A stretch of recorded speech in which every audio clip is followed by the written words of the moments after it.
Olá, olá, olá! Vamos iniciar aí nossa correção da prova da Polícia Militar do Estado de São Paulo, concurso realizado agora no dia 16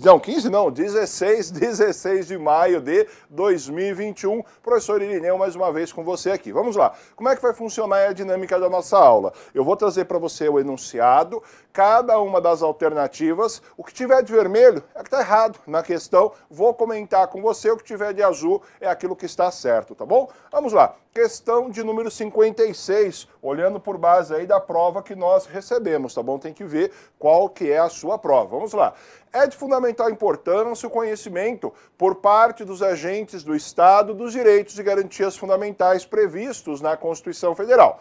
Nesse contexto, é correto afirmar que, sobre esse tema, com base na Constituição Federal de 88, que é plena a liberdade de associação, mas podendo o Estado negar o registro de associação civis em decorrência de seu objeto social? Na verdade, não. Na verdade, a única questão que a nossa Constituição Federal veda, proíbe dentro das associações, é aquelas associações que vão implementar um caráter paramilitar. Se a associação for para fins lícitos, ela vai ter aí uma liberdade plena de funcionamento. A alternativa A, errada.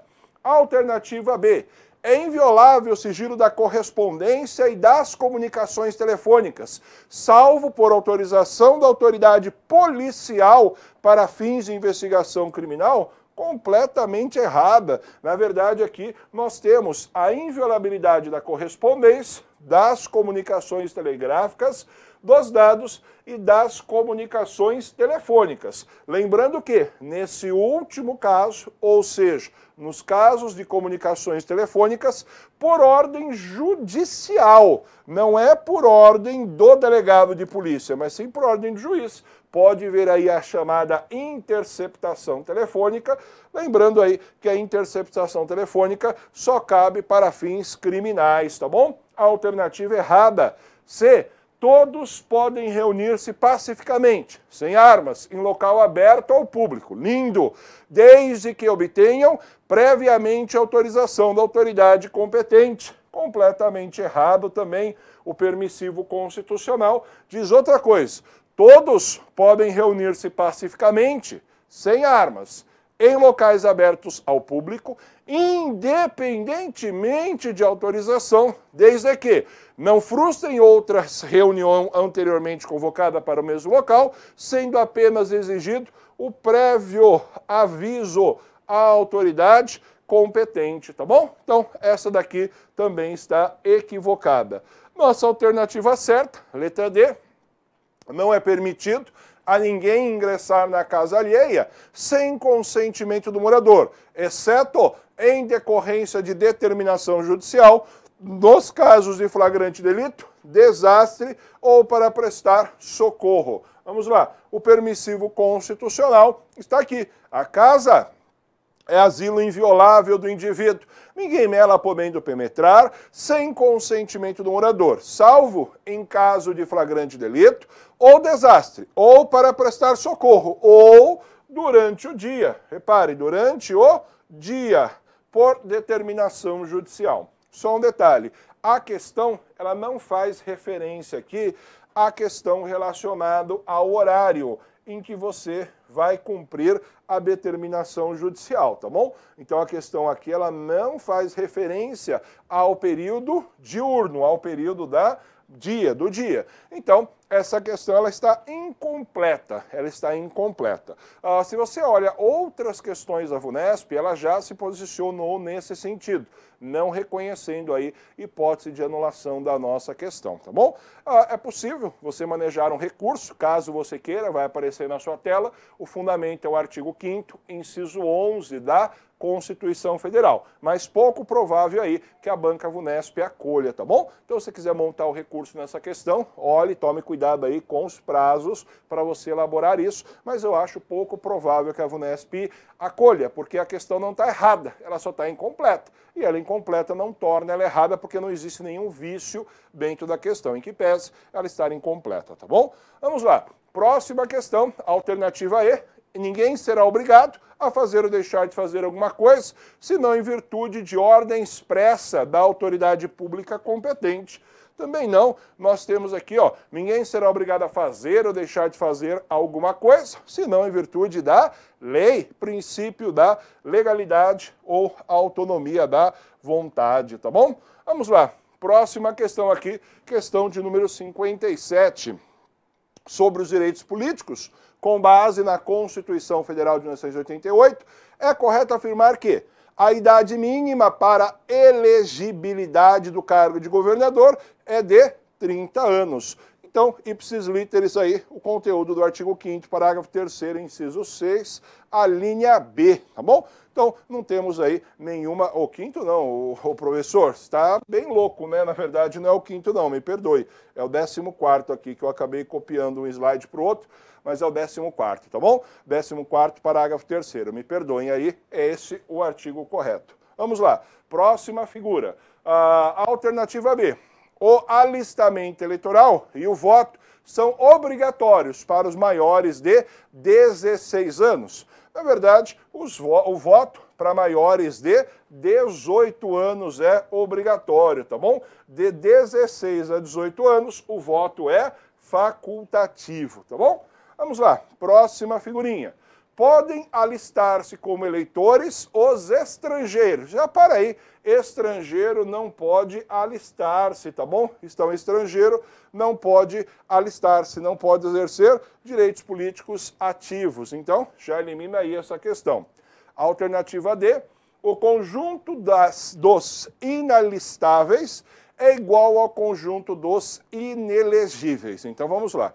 Quando nós falamos aqui, ó, nos alistáveis, nós estamos falando quem pode votar, ou seja, aqueles que podem votar. Então, na verdade, a nossa questão está falando daqueles que não podem votar. E os inelegíveis, aqueles que podem, elegível é o que pode ser eleito, inelegível é aquele que não pode ser eleito. Então, perceba, o conjunto de quem não pode votar é igual ao conjunto de quem não pode ser eleito?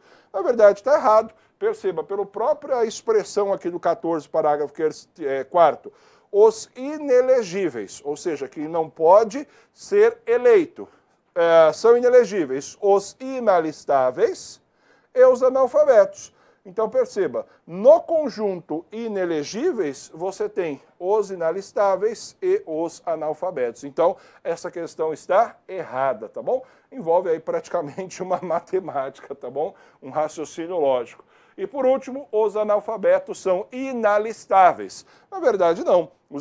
Dá uma olhadinha, os analfabetos, eles podem se alistar, sendo para eles o voto uma faculdade, tá bom? Então, eles podem ser alistados, tá bom? Vamos lá, questão de número 58, questão aí da nossa prova.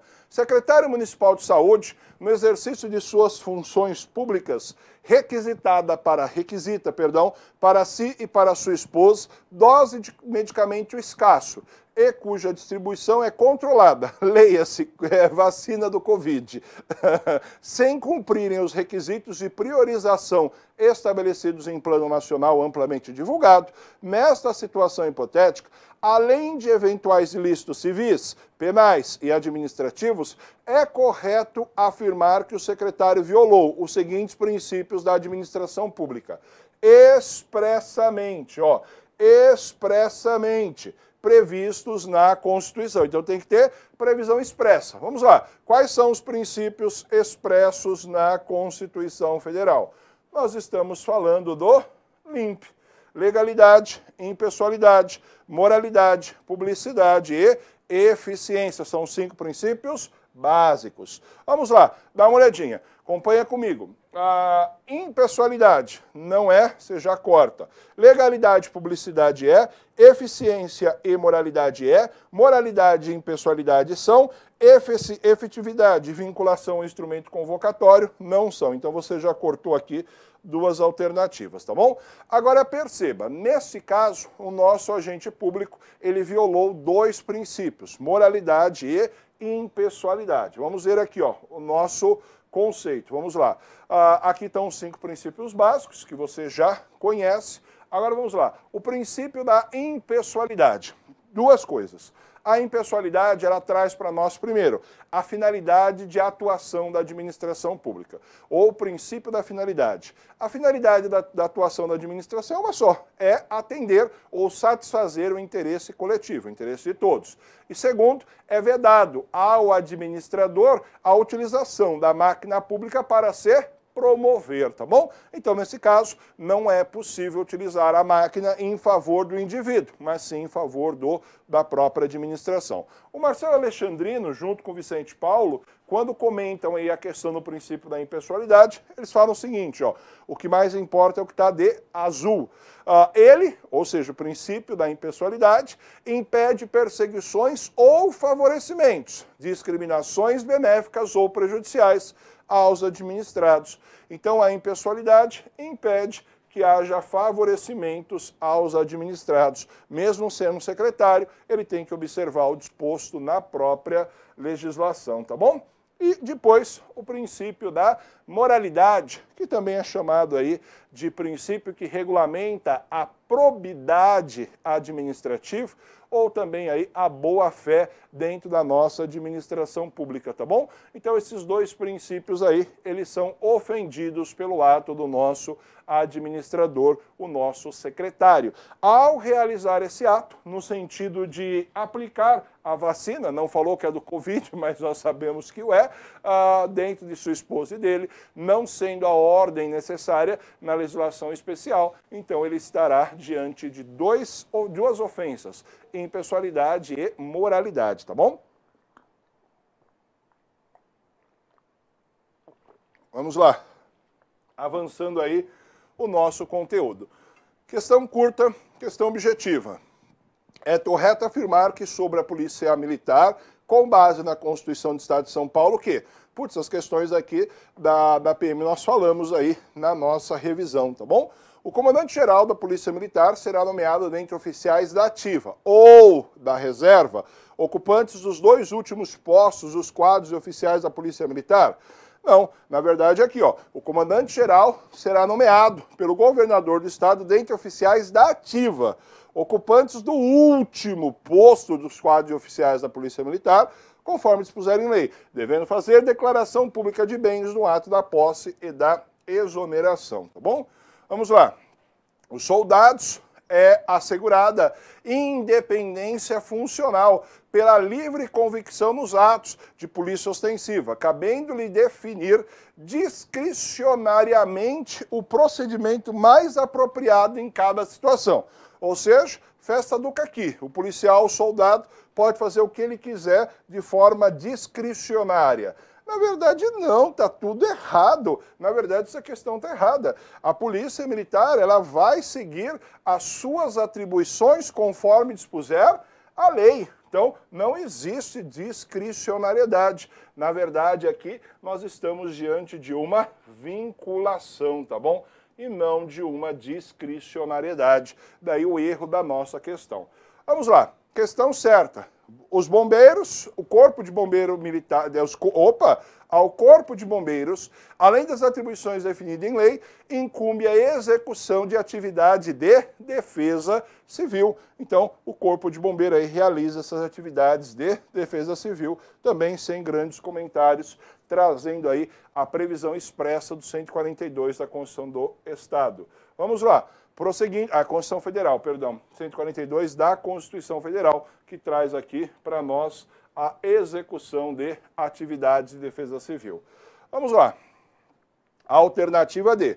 A remoção de integrantes da carreira de soldado da Polícia Militar somente poderá ocorrer mediante pedido do interessado ou manifestação favorável da Casa Militar. Ah, tá bom, você vai poder se remover do seu cargo público só quando você quiser. Bem, não é assim. Na verdade, você vai ser removido a bem do serviço público, tá bom? E a Casa Militar não tem nada a ver com essa história. Na verdade, a Casa Militar é um órgão que pertence à administração pública do Estado, vinculado ao gabinete do governador, que tem realmente deveres de prestação de serviço à comunidade, buscando aí, ó, redução de desastres, intermédio de intervenções preventivas, socorro assistenciais, recuperativas, de modo sistemático, com ênfase no desenvolvimento e na proteção do ser humano. Esse aí é um trechinho aí da apostila que nós reescrevemos do Nova, tá bom? Então, não tem nada a ver com esta atribuição que foi trazida aqui na questão. Vamos lá. Além disso, a Casa Civil tem 3 atividades do qual ela vai executar. Segurança comunitária, voltado para em torno da sede do Poder Executivo Estadual, lá no Palácio dos Bandeirantes. Segurança física dos palácios do governo e do Fundo Social de Solidariedade do Estado de São Paulo. E a segurança e atendimento funcional do governador do Estado e de dignatários, tá bom? Então essa é a função principal, primordial da Casa Militar. Não tem nada a ver com as questões ligadas ao soldado. Depois, o último assertivo, lhe incumbe ressalvada a competência da União as funções de polícia judiciária e apuração de infrações penais. Na verdade, aqui ó, o nosso examinador ele confundiu a polícia. Aqui nós teremos que colocar polícia civil, tá bom? Ou, dependendo do caso, polícia federal, tá bom? Então com o nosso examinador, ele acabou se confundindo aí na polícia. Então, essa alternativa está errada, pois a Constituição do Estado assegura que a PM é órgão permanente, incumbe, além das atribuições definidas em lei, a polícia ostensiva e a preservação da ordem pública. Isso aqui nós falamos aí em diversas de nossas lives, tá bom? Envolvendo aí a questão da administração pública. Depois, nossa última questão, falando aí sobre lei de acesso à informação. O acesso à informação detida pelos órgãos públicos é um dos direitos mais relevantes para o controle social da administração pública. Sobre esse tema, é correto afirmar, com base na Lei Federal 2527/2011, que, vamos lá, alternativa A, as informações que, no interesse de seus titulares, devam ser mantidas sob sigilo, poderão receber classificação como ultrasecreta, secreta ou reservada, a depender do grau de confidencialidade desejado. O que está errado, na verdade, é o que está de vermelho na questão, tá bom? Então, o certo está aqui, ó.